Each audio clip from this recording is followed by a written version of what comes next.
Ora então, boa tarde outra vez. Retomamos este seminário com a nossa última conferência da mentora deste seminário sobre os municípios, a Sra. Doutora Ana Madalena Trigo de Sousa, que eu passo a apresentar. É investigadora auxiliar da carreira de Investigação Científica do Centro de Estudos de História do Atlântico Alberto Vieira. Desenvolve atividade de investigação no domínio da história do arquipélago da Madeira nas épocas moderna e contemporânea no âmbito das instituições, sociedade e economia. Foi responsável pela elaboração e desenvolvimento dos seguintes projetos de investigação: os municípios do arquipélago da Madeira de 1834 a 1878, política, administração e finanças, a administração financeira do município do Funchal durante a monarquia constitucional e o arquivo do juízo dos resíduos e capelas, organização, descrição arquivística e estudo histórico de um acervo da antiga organização judicial do arquipélago da Madeira, este último ainda em fase de conclusão. Os resultados alcançados traduzem-se em trabalhos publicados, livro, capítulos de livros, estudos e artigos em revistas especializadas, cujos conteúdos estão disponibilizados no seu perfil da rede científica ResearchGate. O seu trabalho de investigação assume a preocupação de trabalhar espólios documentares menos conhecidos do Arquivo e Biblioteca da Madeira. Hoje ficamos com a conferência O Poder Municipal na Madeira, reflexões sobre uma investigação realizada.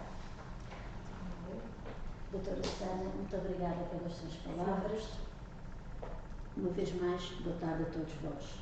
Vamos juntos de vós apresentar os resultados do meu trabalho de investigação feito no âmbito desta temática, um trabalho que eu iniciei em 1998, com a finalidade de participar em outubro desse mesmo ano no primeiro seminário História do Município no Mundo Português, organizado pelo Centro de Estudos de História do Atlântico. Esse trabalho continuou ao longo de vários anos e foi feito com o propósito de contribuir para o desenvolvimento da atividade científica deste Centro de Estudos. A minha alocução vai ter dois momentos-chave. Em primeiro lugar, gostaria de vos explicar quais foram as razões que levaram à escolha da temática do municipalismo como objeto de estudo. Depois, e já no segundo ponto, irei elencar os estudos por mim feitos com as questões que estiveram em apreço e os resultados alcançados.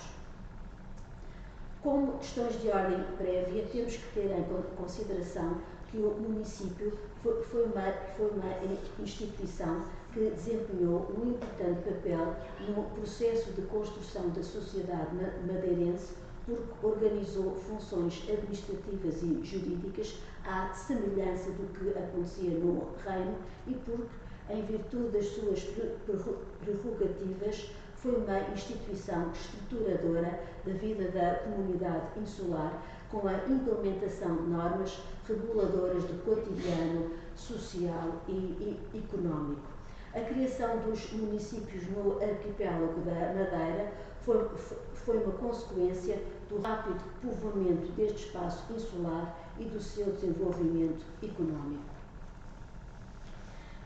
De igual modo, tenhamos em conta que a criação dos municípios neste espaço foi um processo que decorreu em etapas históricas distintas, compreendendo um arco cronológico com início à luz no terceiro quartel do século XV e com término 5 séculos mais tarde.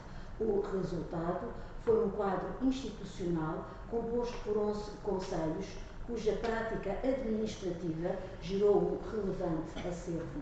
Assim, e com o pressuposto de que o poder municipal implicou a existência de uma organização política e institucional e a existência de um conjunto de práticas reguladoras da vivência das pessoas, surgiu a ideia de fazer uma investigação inédita.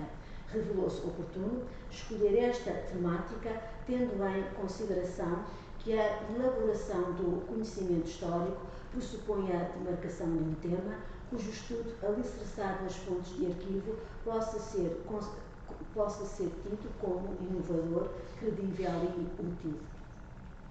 As razões são aquelas que aqui constam: os seminários temáticos do Centro de Estudo de História do Atlântico, a existência de um bom suporte de estudos sobre este tema nas épocas moderna e contemporânea e, claro está, o acervo do nosso arquivo da Madeira, com muita documentação por explorar. Estes seminários que o Centro de Estudo de História do Atlântico promoveu nos anos de 1998, 2001 e 2005 merecem a nossa atenção.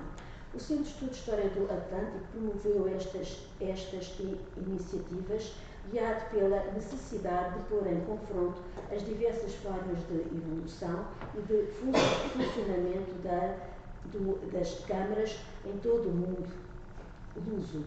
Foram eventos caracterizados pela abrangência geográfica, com comunicações versando esta temática em espaços tão distintos como Portugal continental, arquipélagos da Madeira, Açores, Canárias e São Tomé, Brasil, Angola, Moçambique, Macau, Goa e abrangendo um arco de tempo desde a Idade Média, no caso dos concelhos do Reino, até ao século XX. Em Portugal, a história dos municípios e do poder local tem sido objeto de estudo com resultados rigorosos e proveitosos. Desenvolvido em contexto académico, esse trabalho resultou numa vasta e interessante produção científica, da qual destacarei apenas alguns títulos. Para a etapa histórica do antigo regime, os estudos de Marcelo Caetano e de António Espanha revelaram-se muito profícuos, uma vez que a instituição municipal em Portugal foi uma organização criada pelo rei, munida desde os seus primórdios de um corpo legislativo que se foi complexificando ao longo do tempo e que se cristalizou com a promulgação do Código Filipino no início do século XVII. A legislação do século XVIII foi de igual modo da maior importância, porque definiu a fase derradeira do município no antigo regime. Assim, revelou-se fundamental tomar conhecimento do desenvolvimento desse corpus, assim como da identificação e explicação do papel dos agentes do poder das câmaras e dos agentes da administração periférica da coroa. O exercício do poder municipal foi objeto de exaustiva análise no âmbito da história local e regional e que se encontra patente nas obras que constam deste slide. Pelas questões levantadas no âmbito da administração das câmaras, da caracterização dos seus agentes e da relação entre o poder municipal e os representantes do poder do Estado, destacam-se os trabalhos de Francisco Ribeiro da Silva, Sérgio Soares e de Teresa Fonseca. As finanças municipais são um aspecto do maior interesse e importância revelado nos estudos de José Viriato Capella. Já no domínio das síntese, os trabalhos de Maria Helena Coelho e Joaquim Romero Magalhães e de Nuno Monteiro revelaram-se indispensável leitura. São análises que questionam a relação entre o município e a sociedade envolvente, sublinhando o caráter oligárquico da instituição e identificando as funções do poder local e a sua capacidade de gerar equilíbrio e dinâmica com outros poderes atuantes no universo local. No caso dos Açores, os trabalhos de Avelino Menezes e de Damião Rodrigues foram um importante marco. Para o arquipélago da Madeira, gostaria de destacar os trabalhos de Alberto Vieira, de Miguel Rodrigues, de Nelson Veríssimo e de Fátima Freitas Gomes, essenciais para uma correta percepção acerca da estruturação e evolução das câmaras desde os fins do século XV até ao século XVIII e para o estabelecimento de um conjunto de questões a aplicar na pesquisa.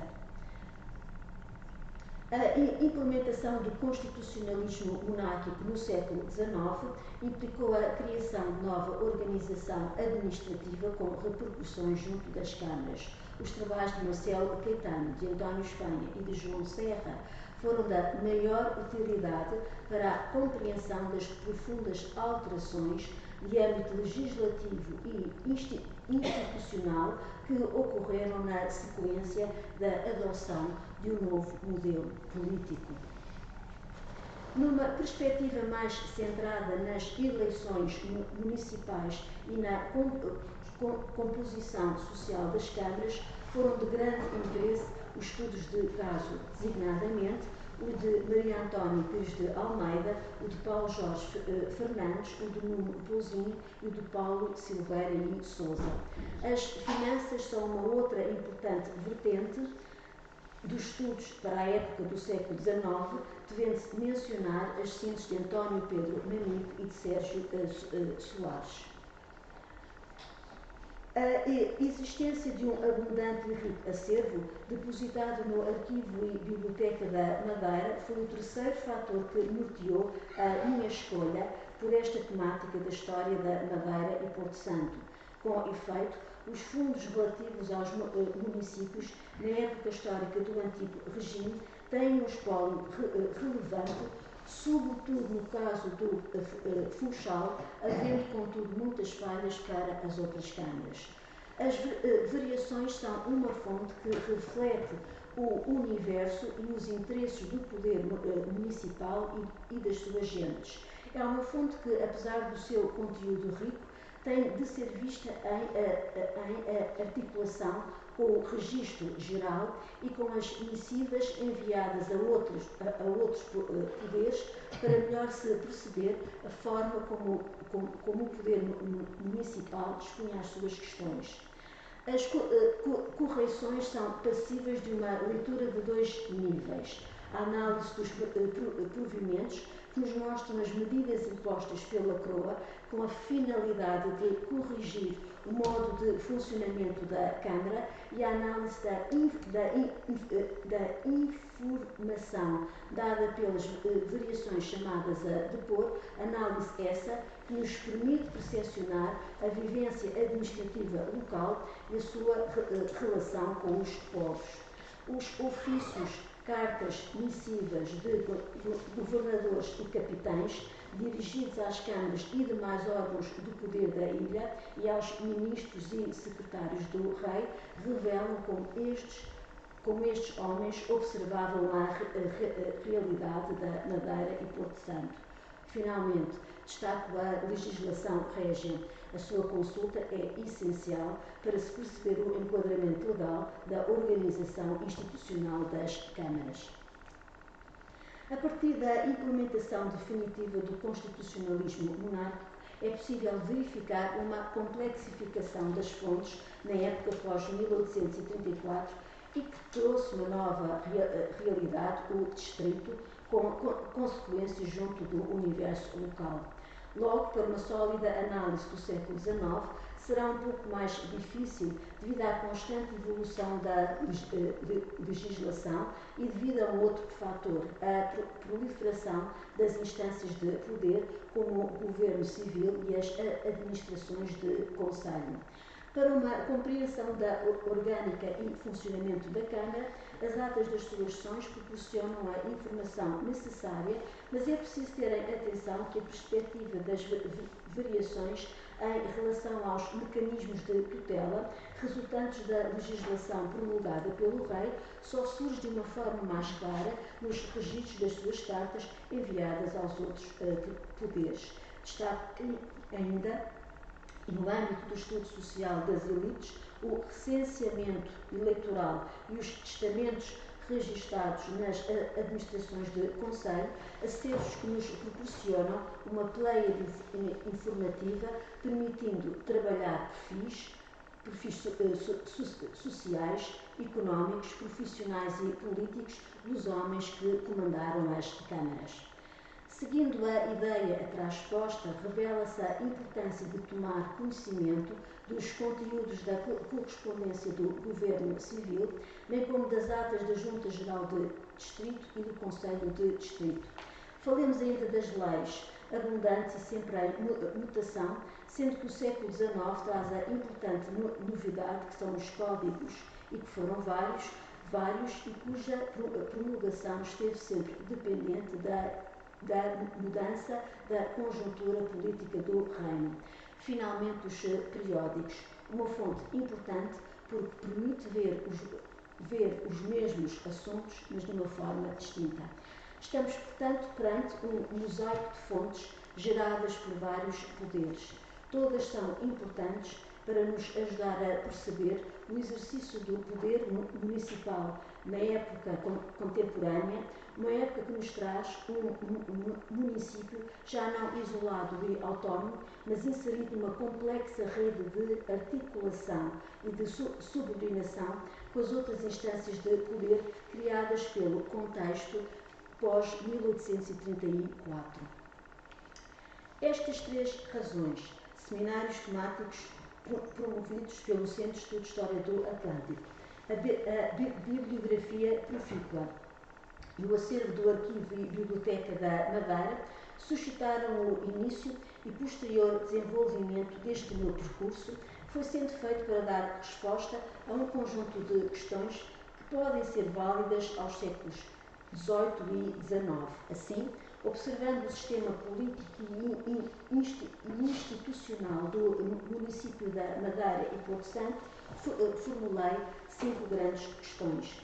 Como se organizava o município, como se exercia o seu poder, quais as características da sua administração, como se formava e qual a composição do grupo social e quais foram as formas de intervenção e tutela da coroa através dos seus representantes locais.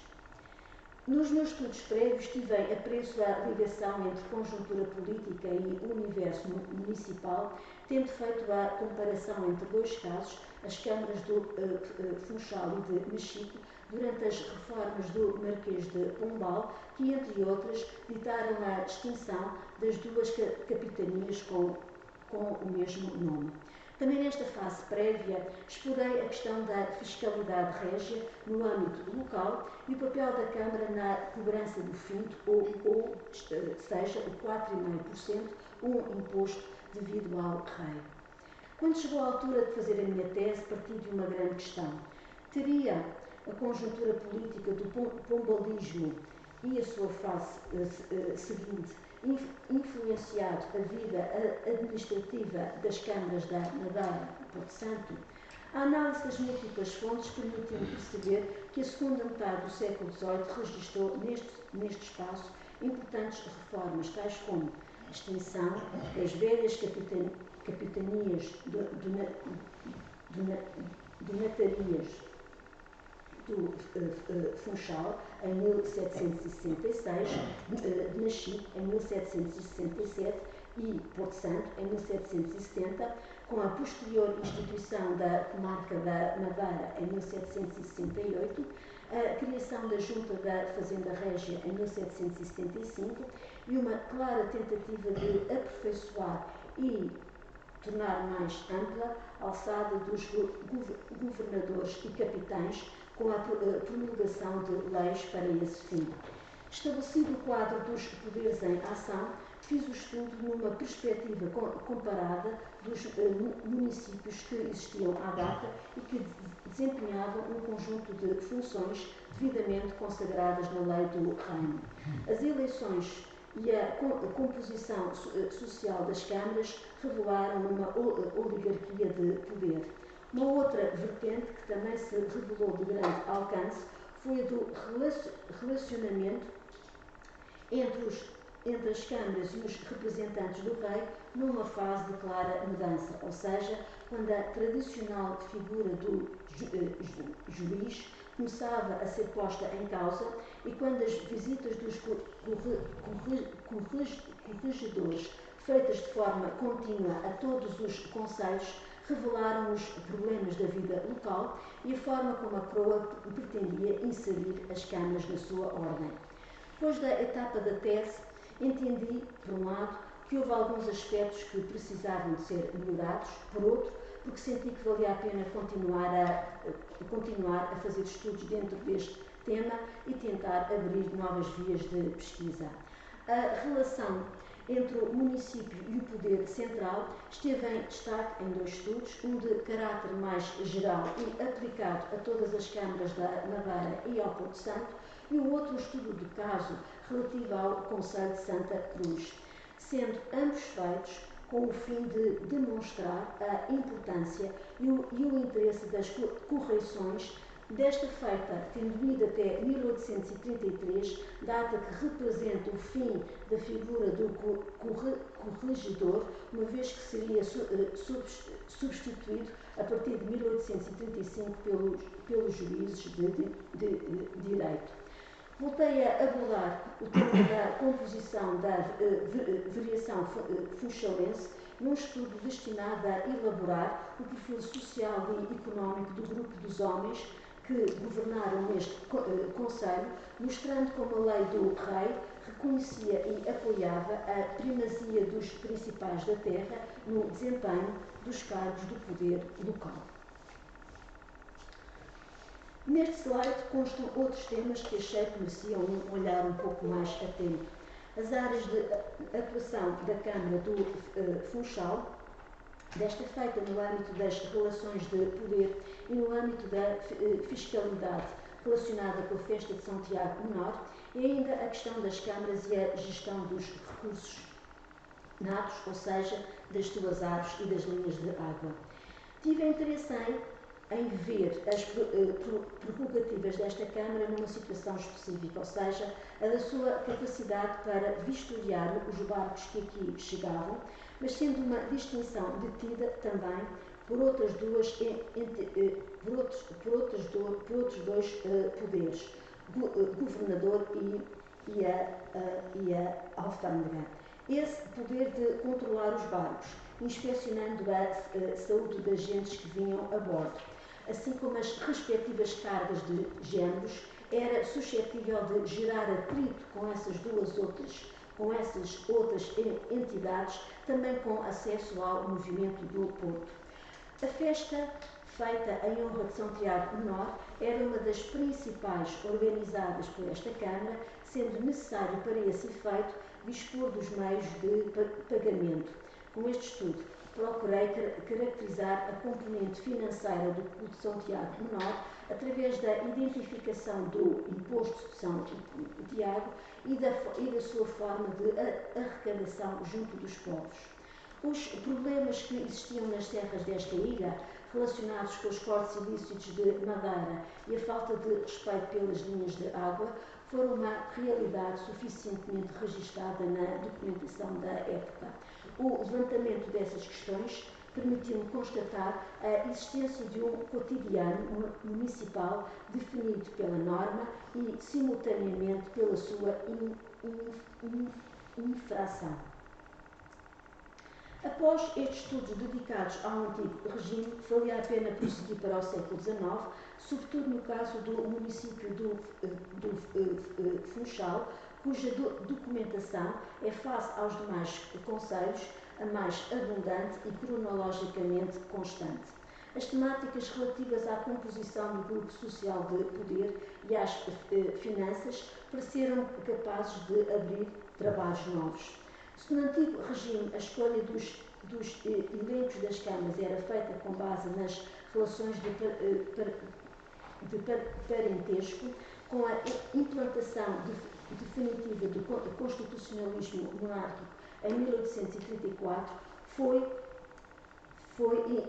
introduzida uma importante mudança. Efetivamente, a escolha do elenco da Câmara passou a ser feita exclusivamente por eleição, sendo o critério censitário aquele que iria definir a capacidade de um homem ser eleitor e, simultaneamente, ser eleito. Tendo como pressuposto que semelhante mudança teria de causar alterações significativas na formação do grupo de poder, fiz um estudo sobre o impacto dessa importante alteração legislativa na organização dos eventos do Funchal, da Ponta do Sol e do Porto Santo entre 1834 e 1878. O estudo das finanças do município do Funchal revelou-se particularmente importante para se perceber as linhas de força que regeram esta Câmara neste domínio e, ao mesmo tempo, perceber qual foi o grau de ingerência do Estado na gestão financeira local, uma vez que a relação de sujeição desta Câmara perante os representantes do poder central neste distrito seria uma constante até 1910. Depois de ter feito 2 estudos comparativos de realidades financeiras em épocas distintas, apercebi-me da necessidade de fazer o levantamento completo e exaustivo dos valores relativos à receita e à despesa da Câmara do Funchal a partir de 1861, data em que começam as séries contínuas e com termo em 1910. Todos estes ensaios obedecem a uma estrutura que é sempre a mesma. Enquadrados pela legislação administrativa em vigor, tratam a orgânica, as competências e o modo de funcionamento da Câmara. De seguida, foi estudada a sua gestão com a apresentação dos valores do orçamento, da conta de gerência e dos registros contabilísticos produzidos no âmbito da escrituração da sua receita e da sua despesa. Finalmente, a sempre complexa e muito pouco estudada relação entre o município e o seu termo, ou seja, todo aquele espaço além da urbe, e onde muitas pessoas desenvolviam aquelas suas atividades de exploração dos recursos das serras, muitas vezes com falta de respeito pelas normas da Câmara. Foi este o tema de um artigo que versou as visitas da Câmara da Calheta pelas serras do seu concelho entre os anos de 1827 e de 1874, analisando a forma como esta Câmara exerceu o seu poder simultaneamente fiscalizador e de punição. Para além destes estudos que incidiram especialmente na segunda metade do século XVIII e na fase entre os anos de 1834 e 1910, fiz algumas visitas ao século XX. O estudo sobre as finanças da Câmara do Funchal durante a Primeira República permitiu-me ver pela primeira vez a existência de uma autonomia da sua gestão financeira, pois a execução, discussão e aprovação do seu orçamento e da sua conta de gerência era da exclusiva responsabilidade da Câmara. Abordei a temática da saúde pública neste mesmo concelho com o meu estudo sobre a ação da Junta de Higiene e da Comissão Municipal entre 1927 e 1975, 2 órgãos criados no âmbito da institucionalização da saúde pública. O impacto económico da Grande Guerra neste espaço foi uma realidade que procurei explicar num estudo onde ficou patente que, sendo esta ilha um espaço periférico, sofreu duramente o impacto desta guerra. A cidade seria alvo de 2 ataques em dezembro de 1916 e em dezembro de 1917, que causaram vítimas e avultados danos.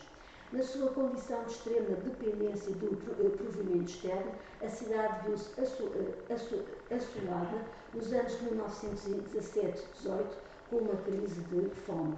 A partir da análise das fontes relativas a esta Câmara e à imprensa da época, quis ver as consequências desta conjuntura externa no provimento deste espaço e verificar que medidas foram tomadas pela Câmara. Apesar de todo o trabalho feito, com as suas virtudes e os seus defeitos, ainda há muito a ser feito. Cumpre por isso abrir algumas vias para futuros estudos e tentar que outros abordem estas e outras questões.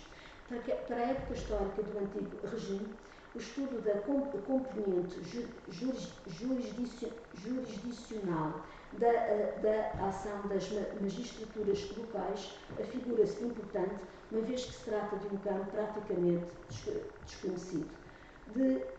Da mesma forma, como se articulou o poder da Câmara e outros polos de autoridade à escala local, também se afigura temática de grande alcance. Para a época dos séculos XIX e XX, parece pertinente a análise sobre o exercício do poder das câmaras, tendem vendo o desenvolvimento da codificação administrativa desde o Código de 1836 até ao Estado Novo. O mesmo se passa com a análise sobre a forma de articulação entre o poder da Câmara e as instâncias de poder surgidas a partir de 1835, designadamente o Governo Civil, as administrações de Conselho, a Junta Geral de Distrito e o Conselho de Distrito. Fica feito o desafio que sejam feitos mais estudos que considerem a riqueza deste espólio, sobretudo para os séculos XIX e XX, cujo acervo tem vindo a aumentar nos últimos anos e que continua praticamente desconhecido. Da minha parte, assumo que se trata de um trabalho difícil, moroso, exigente, que procurei fazer com cuidado e que os resultados fossem sínteses claras, concisas e, sobretudo, válidas. A quem os ler, peço que o façam de uma forma crítica, mas que, ao mesmo tempo, sintam o desafio para fazer outros, mais profícuos estudos sobre este tema. Era basicamente isto.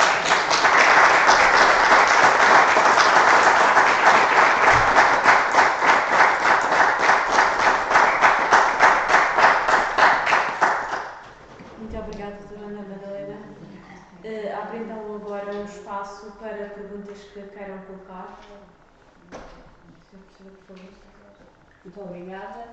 A doutora Ana Madalena mostrou-nos brevissimamente, mas de uma forma concisa, como domina a questão do municipalismo na época moderna, na época liberal e até já entrando no Estado Novo e mesmo já no século XX.